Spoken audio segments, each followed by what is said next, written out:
So, tonight's case, imagine stumbling upon a help wanted sign of a woman needing a handyman in her farm. You go and you help out, but then you realize there's something very insidious going on in this farm. Yep, that's what we're going to talk about. A Okay. very creepy farm, a very disturbing farm. In fact, we're going to talk about a pig farm. Hello, my name is The Grin, and joining me tonight is the lovely Amari. Welcome to our podcast, a place where we do not shy away from the gruesome details, where some things may be triggering and hard to hear. Listener discretion is advised. So get yourself in the right space of mind, and let's talk about dark shit. You know what I just realized? I'm sorry, I'm cutting in. I say frame of mind.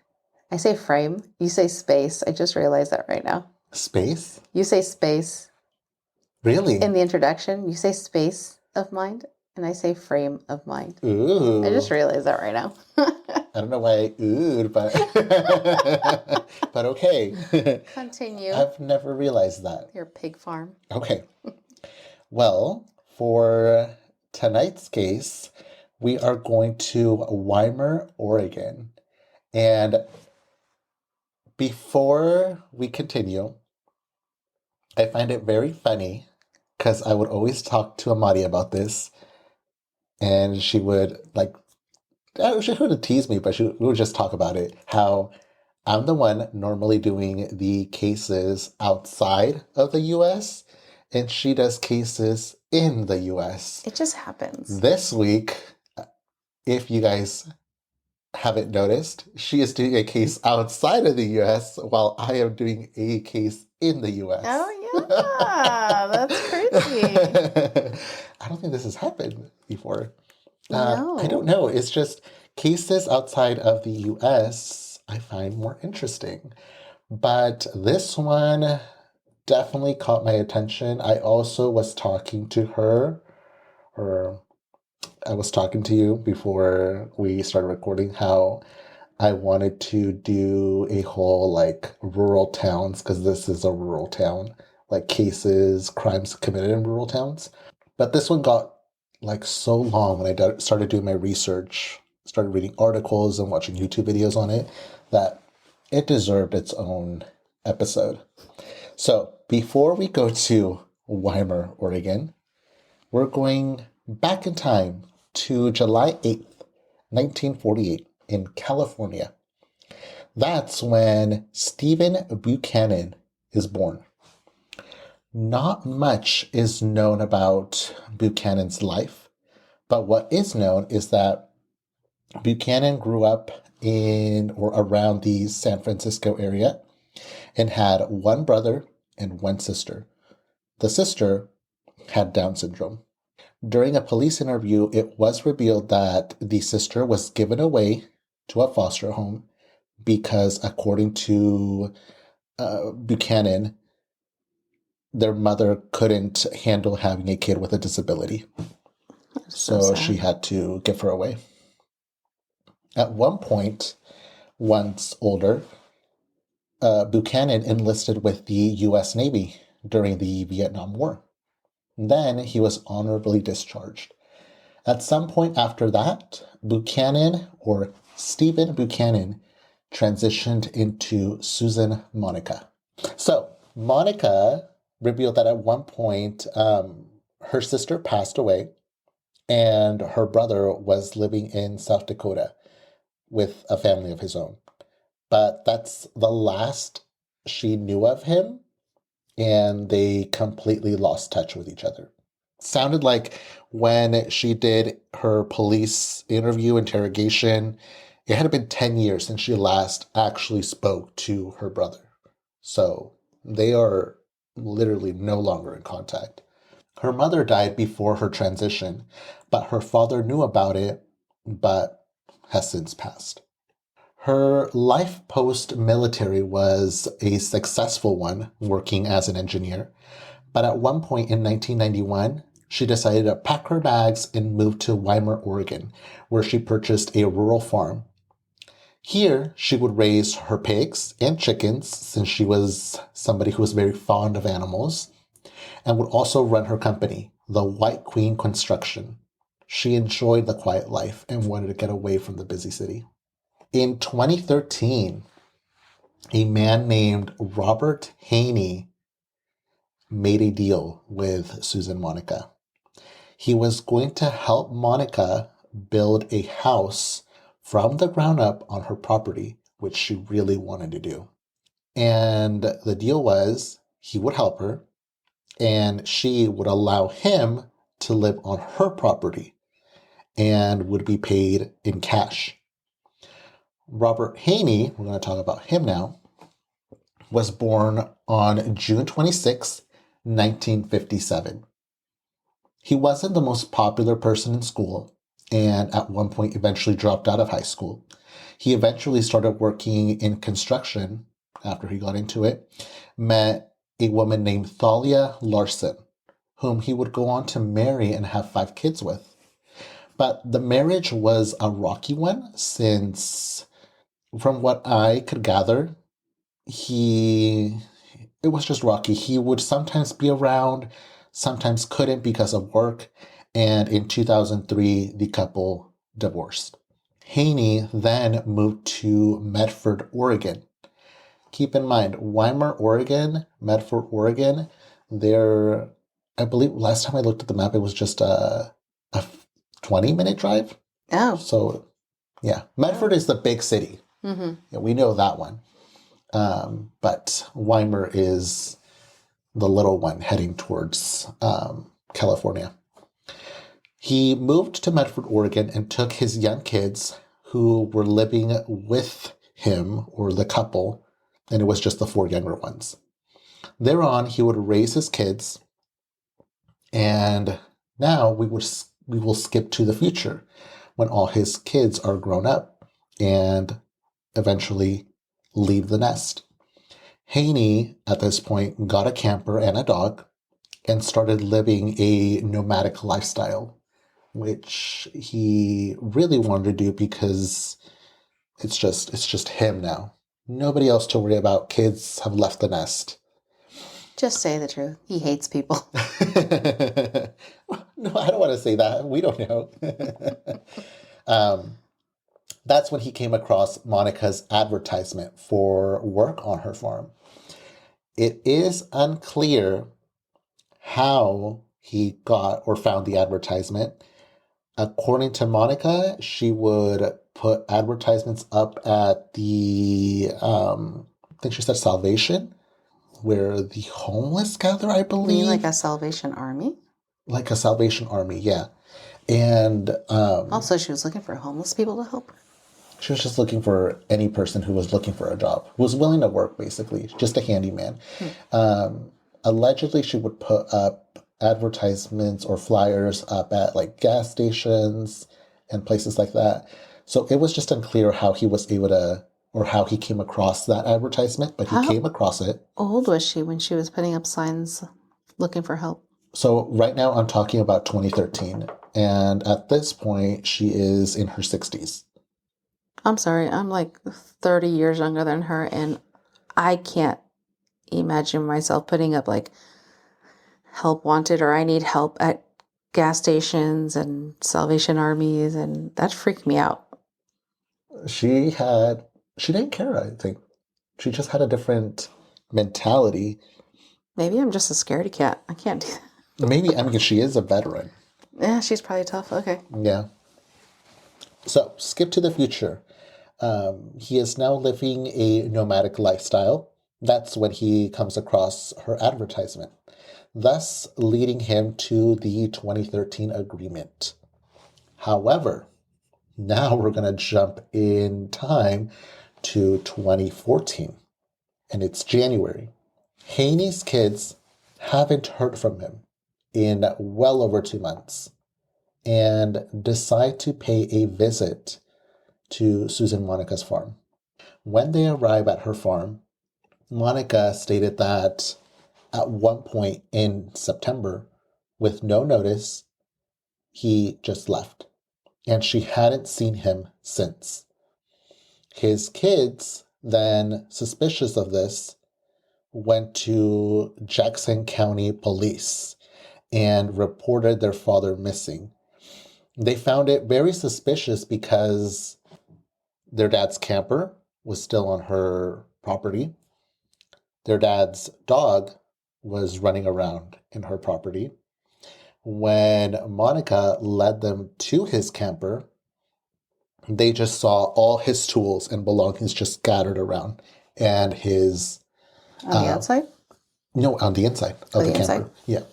All his tools and stuff just scattered around. And his kids stated that he was a man who took pride in his job and he would never just mishandle his tools like that. And they found that very odd. In fact, Robert's son, Jesse, stated that when he saw his father's tools scattered around and his belongings still in the camper, quote, it made the hairs on the back of his neck stand up because he knew something sinister happened.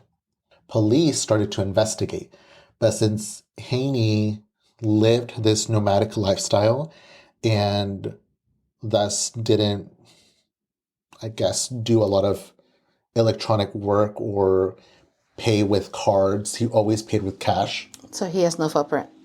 Exactly. And the only person who can help them with this investigation is Monica, who was the last person to see him. By that time, was he there for a year already, or just a few months? He got the job in the summer of 2013. And according to her, he left sometime in September. So it was just a few months 2013? of 2013. Oh, okay. Monica explained to the police what she had told Haney's kids, but she elaborated a little bit more with them. She stated that Robert had only worked for her for about 6 months when he had to leave because of a personal matter. He explained to her, Haney explained to Monica, explained to her that a family member was assaulted. And when he found out about that, his mood, according to her, immediately changed. This is true because Haney's daughter did get sexually assaulted and she had told her father. So that wasn't a lie. And Monica stated that his mood just immediately changed. He wasn't himself and he started to drink heavily, which didn't help. And then one day just approached her house, gave her cash, and asked her if she could look after his dog because he was going to leave. And that was the last time she saw him. Is that story convincing? Half, only because it was true. The whole, his daughter being attacked. Mm-hmm.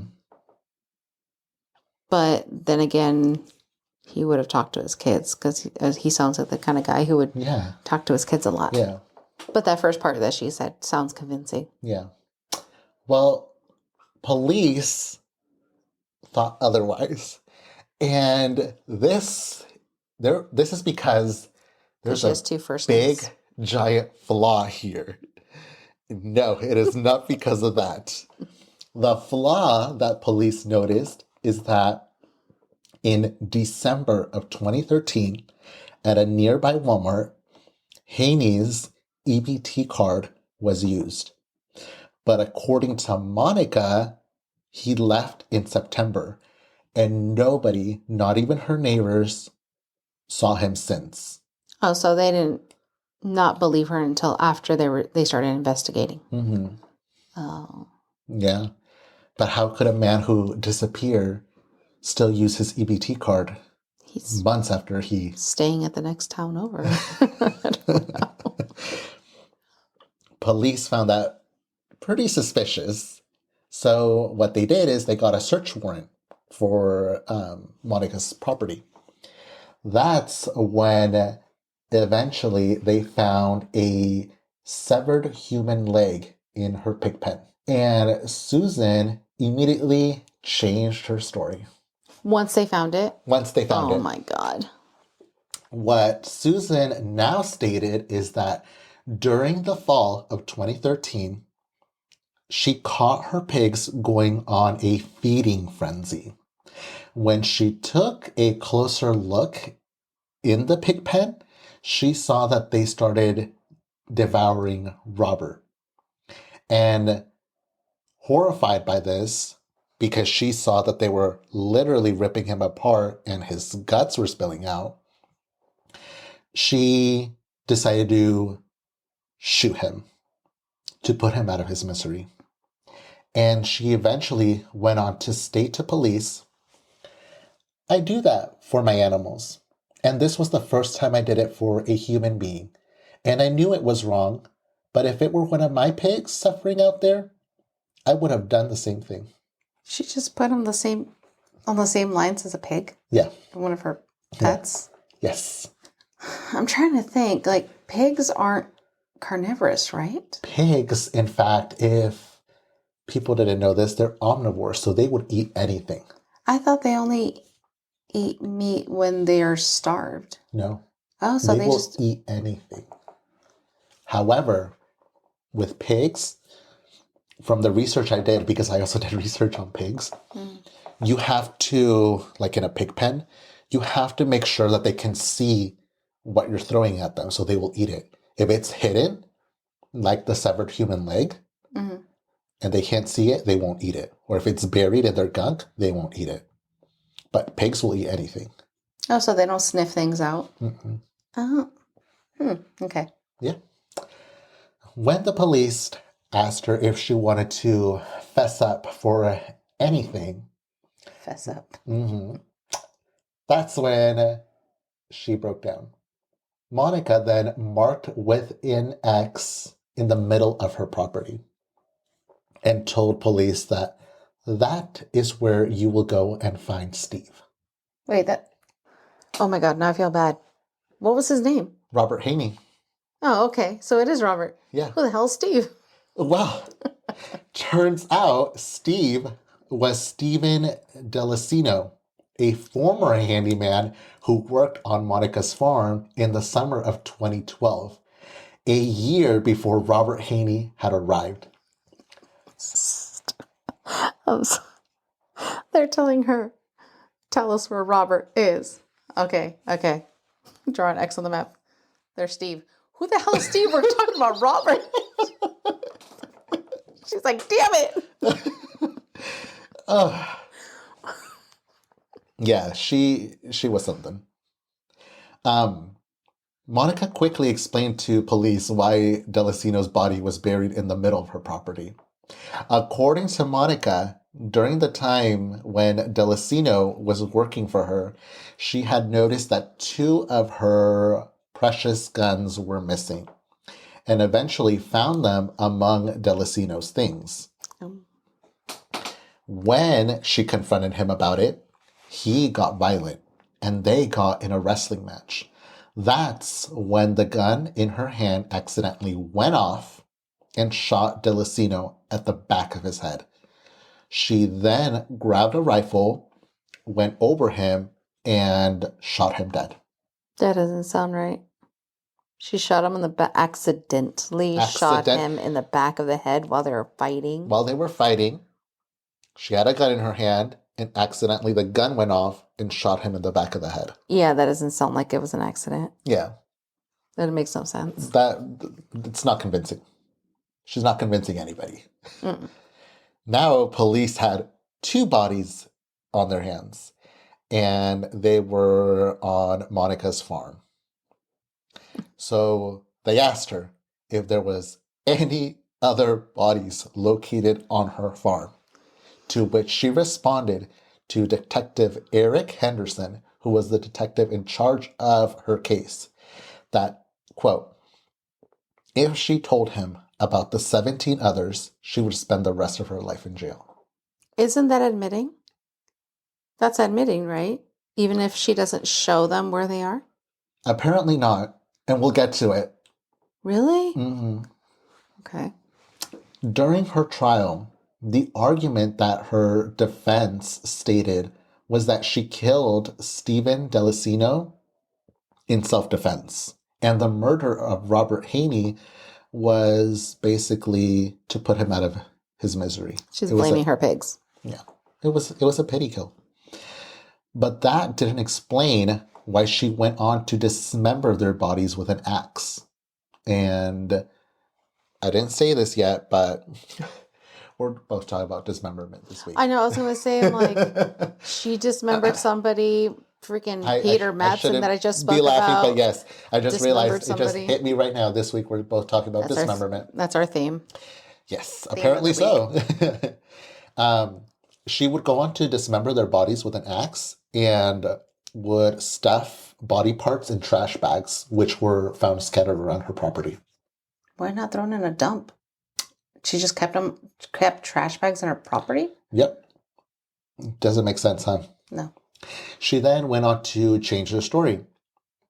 Now she stated that Delicino went and shot himself dead. The back of the head. And the evidence that police found basically got her ass because that literally makes no sense. No. How do you shoot yourself in the back of the head? First of all, shoot yourself in the back of the head and then continue shooting yourself in the head. Especially with a shotgun, you said? Yeah. Yeah, no, that's not going to work. That does no. And then if it was a pity kill for Haney, why scatter Haney's body parts around her pig pen so that they can continue devouring him and erasing the evidence? And then, yeah, like it doesn't make sense. Okay, so you killed him out of pity, but didn't bother to take out his body, bury it. Instead, you went on to continue feeding it to the pigs. So then during her trial, she started to show very strange behavior. She started to show up to court every day with a wig on, and her behavior started to become a bit erratic. And when I say a bit, I mean a lot erratic. There are police interrogation videos on YouTube that I didn't bring and I won't be showing you. But if you want to watch them, they're there. At one point, Susan Monica stated that she was a character on Star Trek. Was she? No. No? No. Oh, okay. No, this woman is losing her mind, or she is insane, and or playing insane, and probably wanted to get insanity. Honestly, she also, a cellmate also testified against her, and stated that Monica had signed a birthday card with the phrase, and I quote, "From the sweetest murderer in Jackson County," end quote. How long ago was that one written? The birthday card? Yeah. That was when she was held in prison. Oh, so that was during prison? Yeah, that was during prison. Oh, okay. I thought you were going to say like this happened like a year or so before she got caught. And no, that was in 2014. Crazy. That is in 2014 when the trial was going on. That doesn't sound like she's going insane. That sounds like she's proud of herself. To me, that sounds insane. Okay, you're proud of yourself. The whole thing's insane, but it sounds like, yeah, I did it. Yeah. I'm sweet too, whatever. Yeah. And she didn't help herself by cross-examining Eric Henderson, who was the detective that I mentioned earlier. She wasn't helping herself because she cross-examined him, and despite having a defense team, she wanted to prove everything that he stated wrong. She wanted to prove that how the whole wrestling thing with Delicino happened and how it is self-defense. And this made everybody pretty uncomfortable, but she didn't care because at one point she raised her arms during court and stated that she was going to show them how she shot Delicino and proceeded to do it. Proceeded to mimic how she shot him. Wait, I thought she said that he did it. Yeah, she keeps changing the story. Kind of like the other guy. We're hitting a theme this week here. You guys missed an episode last week, so us not realizing I it. know. What the heck? Yeah, We're in sync. We're in we're in tune. sync. We definitely are. And despite this woman saying or stating to a detective that she had killed 17 other people, there was no evidence to be found that she killed 17 other people. Maybe she actually did and was able to get rid of any evidence by feeding it to her pigs. Or maybe because she knew that she was going to go down for those 2 murders. Mm-hmm. So she was like, why not make it worse? Keep me in longer. Maybe. By just making that up. Yeah. Which, again, I think we talked about it in the German case. Why? I can't, I don't understand. When making it up, we were talking about Adam Walsh. No, when we were talking about the German killer like 2 weeks ago, how some people just go and claim crimes that that's when I brought up like that one guy did, saying that he was a part of the Adam Walsh case. Oh, yes. Yeah, like it just doesn't make sense to me. It still doesn't make sense to me. But yes, apparently she did state to him, and he did go on to testify that she stated that she killed 17 other people, but there was no evidence found. So they couldn't do anything about it. In the end, Susan Monica was found guilty of the murder of Robert Haney and Stephen Delicino and was given a life sentence with the possibility of parole after 50 years.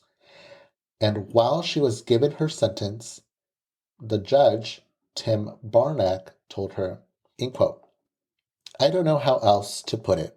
You valued pigs more than you valued people. It may sound harsh, but you are a cold-blooded killer, end quote. That's not harsh. That's the truth. It is the truth. It's not harsh at all. It is the truth. I don't know. This case, when I found out about it and I started doing my research, immediately, I don't know if any of you listeners or if you, Amari, have seen this show, but it immediately took me back to Criminal Minds. I was thinking that immediately. When you said pig farm, I was thinking that. I was like, that episode like that. forever changed me. Was it did they maybe base that episode on it? No. No. Because that episode came out. No, actually, you know what? I don't know. I want to say that episode was based. Well, actually, it doesn't matter where it's based because it could be based on a true story, but different just changed towns and yeah. It was just that episode was gross. Yeah, because I remember they killed and fed their pigs body parts. Yeah, and then how they were caught. Now we're talking about TV shows, but how they were caught is all the shoes. Their trophies were the victim's shoes. But she didn't keep anything, right? She didn't keep any trophies. Ugh, it feels weird to say it, but yes, that is the term. Trophies.